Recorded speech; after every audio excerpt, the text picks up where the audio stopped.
കൂടുതൽ വാർത്തകളും വീഡിയോകളും കാണാൻ ഈ ചാനൽ സബ്സ്ക്രൈബ് ചെയ്യുക. കൂടെ ബെൽ ബട്ടൺ അമർത്തുക. Please subscribe our channel. നമസ്കാരം. നമ്മൾ ഇന്നിവിടെ പ്രതിപാദിക്കുന്നത് എന്താണെന്ന് ചോദിച്ചു കഴിഞ്ഞാൽ, എൻ്റെ വിവാഹം നടക്കുന്നില്ല. എത്രയോ നാളുകളായിട്ട് ഞാൻ ആലോചിക്കുന്നു. ഒന്നുകിൽ വിവാഹം നടക്കാനായിട്ട് ഒരുപാട് ആലോചന വന്നു കഴിഞ്ഞാൽ ഒന്നീ ഗ്രഹനില തമ്മിൽ ചേരില്ല. രണ്ട് ഗ്രഹനില ചേർന്നെന്ന് പറഞ്ഞാൽ എൻ്റെ വീടിൻ്റെ വഴിവക്കിൽ വരെ വന്നതിന് ശേഷം പിന്നെ അവർ പോയി കഴിഞ്ഞാൽ പിന്നെ തിരിച്ചു വിളിക്കുന്നില്ല. പിന്നെ നമ്മൾ അങ്ങോട്ട് വിളിച്ച് ചോദിച്ചു കഴിഞ്ഞാൽ എന്തെങ്കിലും അകാരണമായിട്ടുള്ള വിഷയങ്ങളൊക്കെ പറഞ്ഞത് മാറുക എന്നിങ്ങനെയൊക്കെയുള്ള ഒരുപാട് വിഷയങ്ങൾ പറയുന്നിരിക്കുന്നതായിട്ടുള്ള അവസ്ഥ ഇപ്പോൾ കാണുന്നുണ്ട്. എൻ്റെ അടുക്കൽ ഒരു അമ്മ വന്നിട്ട് പറഞ്ഞ്, വിവാഹം ഏകദേശം ഉറയ്ക്കുന്നത് പോലെ രണ്ട് കൂട്ടരും വാക്കു പറഞ്ഞതിന് ശേഷം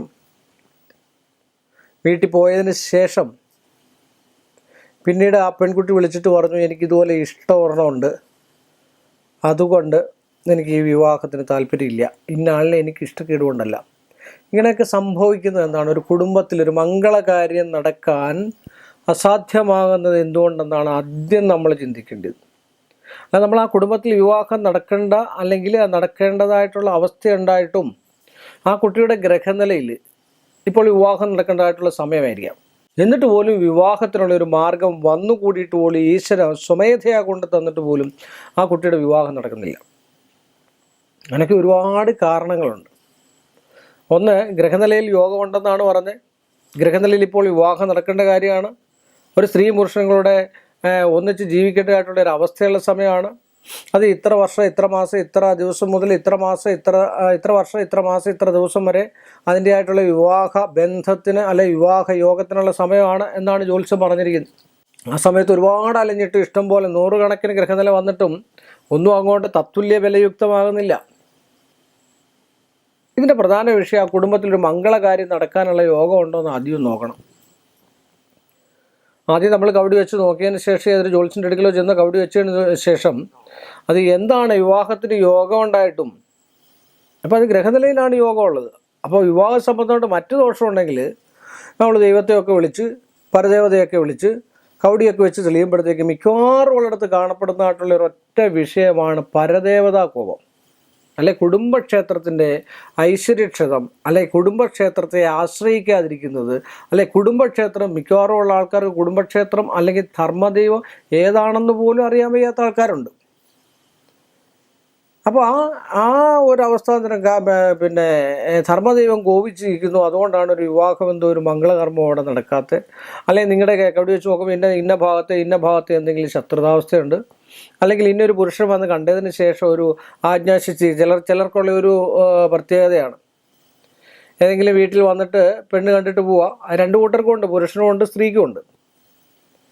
പെണ്ണ് കണ്ടിട്ട് പോയിട്ട് ആ പെണ്ണിനെ ഇഷ്ടപ്പെട്ടു എങ്കിൽ, ആ പുരുഷന് ഇഷ്ടപ്പെട്ടു എങ്കിൽ കുറേ വഴിപാടുകളൊക്കെ നേരുക. ഞാൻ ഇന്നടത്ത് ഇന്നത് ചെയ്തേക്കാം. അപ്പോൾ യോഗ സമയം ആയതുകൊണ്ടാണല്ലോ ഇത് അടുക്കുന്നത്. അപ്പോൾ പിന്നെ വഴിപാടുകൾ നേർന്നിട്ട് കാര്യമുണ്ടാവും. അപ്പോൾ അതിനെ മാത്രം വിവാഹം കഴിക്കണം എന്നുള്ള ഉദ്ദേശത്തോടു കൂടി നിൽക്കുന്നതായിട്ടുള്ള ചെറിയ ചെറിയ ശാപ ദോഷങ്ങളിൽ വിവാഹത്തിന് തടസ്സമായിട്ട് കാണും. അവർ പറയുന്നത് എന്താ, അവിടെ അടുത്തുള്ള ഭദ്രകാളി ക്ഷേത്രത്തിലോ ദേവീ ക്ഷേത്രത്തിലോ എന്തെങ്കിലും കാര്യങ്ങൾ നടത്തിയേക്കാം, അല്ലെ മഹാവിഷ്ണു ക്ഷേത്രത്തിലാണെങ്കിൽ ഒരു കഥകളി നടത്തിയേക്കാം. ഇതെല്ലാം തുച്ഛമായ തുകകൾ. പക്ഷേ ആ കുട്ടിയെ എനിക്ക് കിട്ടണം, അല്ലെ സ്ത്രീയാണെങ്കിൽ ആ പുരുഷനെ എനിക്ക് കിട്ടണം. അങ്ങനെ വാശിയിൽ പിന്നെ ഇങ്ങനെ വഴിപാടുകൾ നേരുന്നത്. അങ്ങനൊന്നും വഴിപാട് നേരാൻ പാടില്ല. നമുക്ക് അർഹിക്കുന്നതായിട്ടുള്ള സ്ത്രീ നമുക്ക് വന്നു ചേരും. അപ്പോൾ നമ്മൾ ആദ്യം പ്രധാനമായിട്ട് വിഷയം നോക്കേണ്ടത് എന്താണെന്ന് വെച്ചാൽ, കുടുംബത്തിൽ ആ കുടുംബക്കാർക്ക്, ആ കുടുംബ ഭൂമിയിൽ, ആ കുടുംബത്തിന് അവിടെ ഒരു മംഗളകർമ്മം നടക്കാൻ, ഒരു നല്ലൊരു രീതിയിലുള്ള വിഷയങ്ങൾ നടക്കാൻ 10 ആൾക്കാർ അല്ലെ 10 ബന്ധുക്കൾ കൂടി സന്തോഷമായിട്ട് പിരിയാനുള്ള ഒരു മാർഗ്ഗമുണ്ടോ ആ കുടുംബത്തിന് ആദ്യം കവടി വെച്ച് നോക്കി ഈശ്വരാധീനം കണക്കിലെടുത്ത് വേണം അതിനൊരു പരിഹാരം ചെയ്യാൻ. എങ്കിൽ തന്നെ ഞാൻ പൊതുവായിട്ടൊരു പരിഹാരവും കുറച്ച് കാര്യങ്ങളും ഞാൻ പറഞ്ഞുതരാം. 20-21 വയസ്സൊക്കെ ഉള്ള ആൾക്കാർ, 23-25 വയസ്സൊക്കെ ആൾക്കാർ, അല്ലെങ്കിൽ 29-30 നിൽക്കുന്ന ആൾക്കാർക്കൊക്കെ ഇപ്പോഴത്തെ കാലത്ത് നേരത്തെ വിവാഹം കഴിച്ചേ പറ്റുള്ളൂ. പഴയ കാലം കൂട്ടൊന്നുമല്ല. ഇപ്പോൾ എല്ലാം നേരത്തെ വിവാഹം കഴിച്ച് വിട്ട് കുടുംബം സ്വസ്ഥമാക്കുന്നതായിട്ടുള്ളൊരവസ്ഥയാണ് രക്ഷകർത്താക്കളൊക്കെ കണ്ട് വെച്ചിരിക്കുന്നത്. അപ്പോൾ അങ്ങനെ വിവാഹത്തിന് അങ്ങനെയൊക്കെയുള്ള ഒരു തടസ്സം, വിലക്കുകളോ മറ്റു കാര്യങ്ങളോ വന്നിട്ടുണ്ടെങ്കിൽ ഗണപതിയെ പ്രസാദിപ്പിക്കുന്നത് ഏറ്റവും നല്ലതായിരിക്കും. ഗണപതി ഭഗവാന്, ഗണപതിയെ സ്ഥിരം നിങ്ങൾ ഗണപതി വിവാഹം കഴിച്ചതല്ല, ചില ആൾക്കാരുടെ മിഥ്യാബോധമാണ് ഗണപതി വിവാഹം കഴിക്കാത്തതുകൊണ്ട് ഗണപതിയോട് ചോദിച്ചു കഴിഞ്ഞാൽ ഗണപതി വിവാഹം നടത്തി തരുമോ? 100% നടത്തി തരും. നമ്മളെ പ്രധാന പ്രതിഷ്ഠയുള്ള ഏതെങ്കിലും ഒരു ഗണപതി ക്ഷേത്രത്തിൽ ഗണപതിയെ നല്ല മനസ്സോടുകൂടി ഒന്ന് പ്രാർത്ഥിക്കുക, ഭഗവാനെ എനിക്ക് ഇങ്ങനെ ഒരു തടസ്സങ്ങളൊക്കെ ഉണ്ട്, ആ തടസ്സങ്ങളൊക്കെ ഒന്ന് മാറ്റി, എൻ്റെ കുടുംബത്തിൽ ആരെങ്കിലും വന്നു കഴിഞ്ഞാൽ ഒരു കാലുപോലും എൻ്റെ കുടുംബത്തിലോട്ട് കുത്തുന്നില്ല, ഒന്ന് വന്നു കഴിഞ്ഞാൽ പിന്നെ വരാറില്ല. അപ്പോൾ ഇതിൻ്റെയൊക്കെ ആയിട്ടുള്ള വിഷയങ്ങൾ ഇന്ന കാര്യമാണ് എന്ന് വിചാരിച്ച് പൊതുവായിട്ട് ഗണപതിയെ ഏറ്റവും കൂടുതൽ ഏറ്റവും അടുത്തുള്ള പുരയുടെ അടുത്തുള്ള അല്ലെങ്കിൽ നമ്മൾ താമസിക്കുന്നതിൻ്റെ അടുത്തുള്ള ഗണപതി ക്ഷേത്രത്തിൽ ദർശനം നടത്തി അവിടെ അഖില പ്രായശ്ചിത്തം ചെയ്യുക.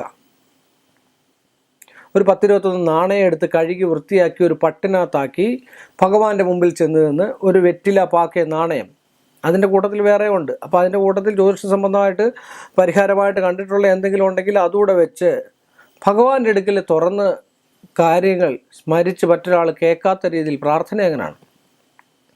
നമ്മുടെ സ്വകാര്യ കാര്യങ്ങൾ നമുക്ക് എന്തു ഈശ്വരനോട് തുറന്ന് പറയാം. എനിക്ക് വിവാഹ സംബന്ധമായിട്ടുള്ള ബന്ധമുണ്ട്, അന്യഥായുള്ള മറ്റു കാര്യങ്ങളൊന്നും എനിക്കില്ല, അതുകൊണ്ട് ഇനിയും വരുന്നതായിട്ടുള്ള പുരുഷൻ എൻ്റേതായിട്ടുള്ള എന്നെ വിവാഹം കഴിക്കാൻ ഉദ്ദേശിച്ചിട്ടുണ്ടെങ്കിൽ എവിടെയെങ്കിലും ഒരു പുരുഷൻ കാണും. ആ എനിക്കായിട്ട് ഈശ്വരൻ തന്നിരിക്കുന്ന പുരുഷനെ എത്രയും വേഗം നല്ലൊരു വിവാഹം നടത്താനായിട്ട് എനിക്ക് കൊണ്ടുതരണേ എന്നുള്ള പ്രാർത്ഥനയോടുകൂടി ഗണപതിക്ക് കറുകമാല കൊണ്ട് ഹോമം കഴിച്ചു നോക്കുക. ഒരു 7 തിങ്കളാഴ്ചകളിലെങ്കിലും കറുകഹോമം കൊണ്ട് ഗണപതിക്ക് ഹോമം കഴിക്കുക. 7 തിങ്കളാഴ്ചകളിൽ ഗണപതിക്ക് വശ്യഗണപതി ഹോമം നടത്തുക.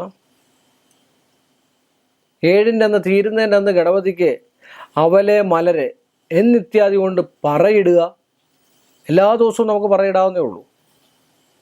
ശേഷം നമ്മൾ രണ്ടുപേരും കൂടെ അല്ലെങ്കിൽ വിവാഹം കഴിച്ചിരിക്കുന്നതായിട്ടുള്ള നമ്മൾ രണ്ടുപേരും കൂടെ ഒന്ന് തൊഴുതിരിക്കാം എന്ന് പറഞ്ഞ് അതുപോലെ തന്നെ തിങ്കളാഴ്ച വ്രതമെടുത്ത് മന്ത്രങ്ങളും ജപിക്കാം.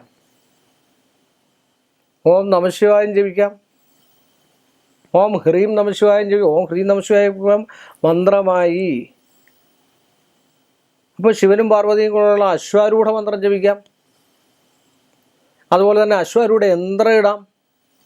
സ്വയംവരം കൊണ്ട് മാത്രമല്ല വിവാഹം നടക്കാൻ സാധ്യതയുള്ളത്. അഘോര മന്ത്രം ഇട്ടിട്ട് എന്തെങ്കിലും മറ്റ് ദോഷങ്ങളോ ദുരിതങ്ങളോ ശത്രുതയോ ഉണ്ടെങ്കിൽ അതിൻ്റെ കൂട്ടി വശ്യം കൂടെ ചേർത്ത്, അറിയാവുന്ന ഒരാൾ വശ്യം കൂടെ ചേർത്ത് അതിൻ്റെ കൂട്ടി എഴുതി ഏലസിട്ട് കഴിഞ്ഞാൽ അതും ഫലമാണ്. അതുപോലെ തന്നെ ത്രിമധുരം, ഏറ്റവും ഇഷ്ടമായിട്ടുള്ളൊരു സാധനമാണ് ത്രിമധുരം. ഭഗവാൻ ഏറ്റവും ഇഷ്ടമുള്ള ത്രിമധുരം 3 കൂട്ടിയ മധുരങ്ങൾ നിങ്ങൾ നിത്യവും ഗണപതി ഭഗവാന്റെ മുമ്പിൽ നിങ്ങളുടെ പൂജാമുറി തന്നെ നെയ്യൊഴിച്ച് നെയ്ത്തിരി കത്തിച്ച് നിങ്ങളൊരു 10-21 ദിവസം അടുപ്പിച്ച് വെച്ച് നോക്കി.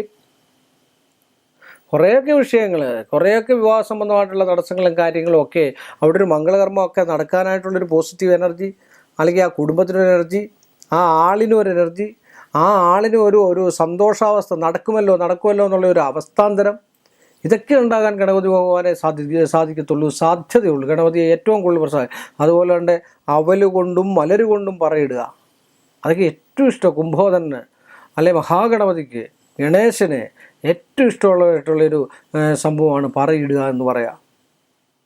അങ്ങനെ ഒരു 7 എണ്ണം നിങ്ങൾ അടുപ്പിച്ചൊന്ന് ചെയ്ത് നോക്കി. അതിൻ്റെ കൂട്ടത്തിൽ തന്നെ നമ്മുടെ കല്യാണമോ അല്ലെങ്കിൽ മറ്റു കാര്യങ്ങൾ നടക്കട്ടെ.